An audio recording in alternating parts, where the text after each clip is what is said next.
you go say hi to her?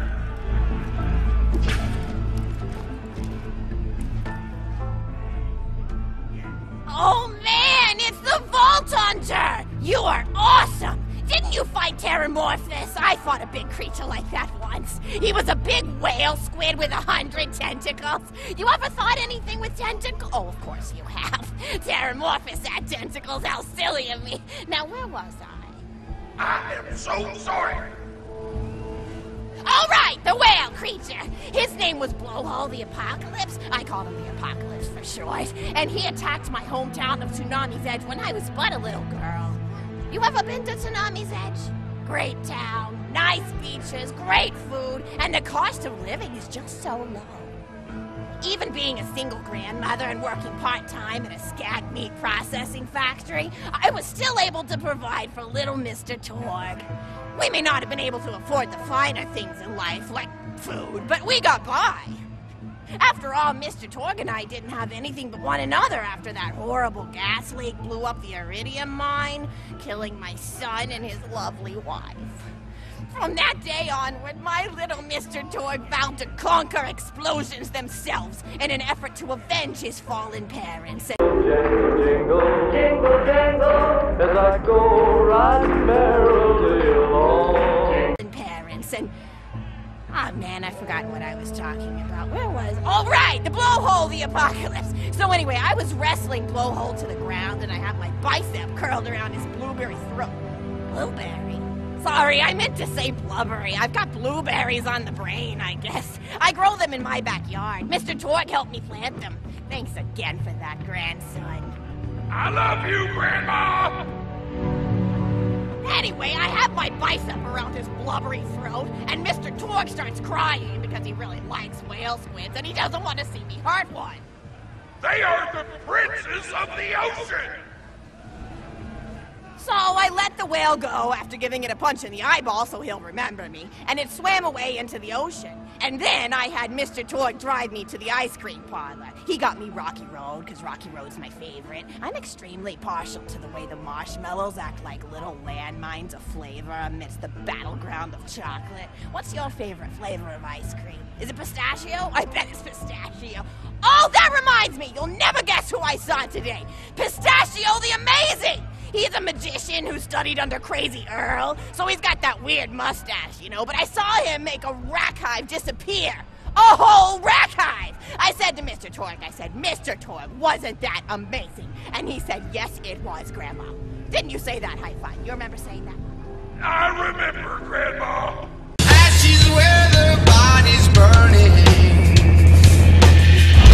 No more walkings of the past. And we stood in line afterward and got his autograph, and I thought I had it somewhere around here, but it's probably in the attic.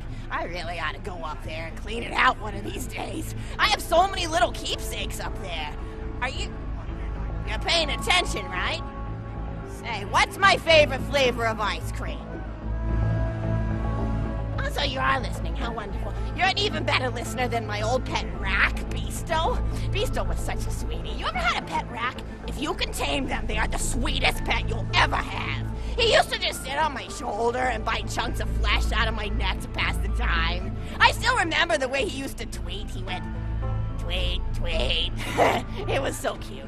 I had a conversation with him once. I said, Mr. Beasto. He liked being called Mr. Beasto. It made him feel like an aristocrat. I said, Mr. Beasto, you're looking very cute today. And he said, oh, thank you, that's so nice. Or he tweeted in a way that made me know that's how he felt. And then he lowered his little head like he was taking a bow. It was adorable. Beasto was my third pet rack. First I had Woody. He got hit by a train. Then I had Anita. She got shot up trying to take vengeance on the train that killed Woody. And then I found Beasto making little poops on the windmill outside our house. After Mr. Torgue and I wrestled her to the ground, I did a flying pile driver off a nearby tower tree. Got him straight in the spine and brought him down. We brought him in and fed him some skag steaks until he decided he loved.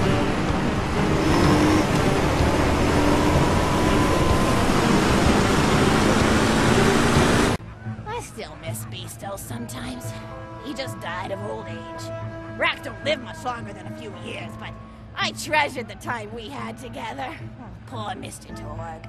When Beasto died, he cried for a week. The kids made fun of him at school, but I told him not to pay them any mind. Being in touch with your emotions is not a character flaw! That's right, High Five. Is something wrong? You look confused, Vault Hunter. Oh, you probably haven't heard anyone call Mr. Torgue High Five before. The world may know him as Mr. Torgue, but the Flexingtons always refer to him using his middle name.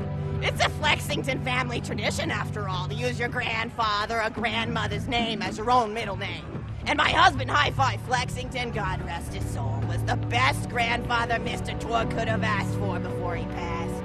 He taught Mr. Torgue dang near everything he knew about firearms. Without High Five's teachings, I don't think the Torgue Corporation would exist at all. Gosh, I still remember the first gun Mr. Torgue tried to make after his parents died. A Jacobs shotgun with a stick of dynamite attached to the barrel. Torgue nearly blew his face off, but he got up, dusted his mustache off, and swore that by the time he reached the age of 11, he would make a gun that fired explosions without killing the operator. And by golly, he did! It took a couple of dozen prototypes before he got the right combination of gun parts and explosives right, but once he did, woo-wee! I'll never forget the plume of smoke that used to be my neighbor's homestead. They were jerks, though, so it's okay. Gosh, I've been talking your ear off for some time, haven't I? It's so kind of you to listen for this long.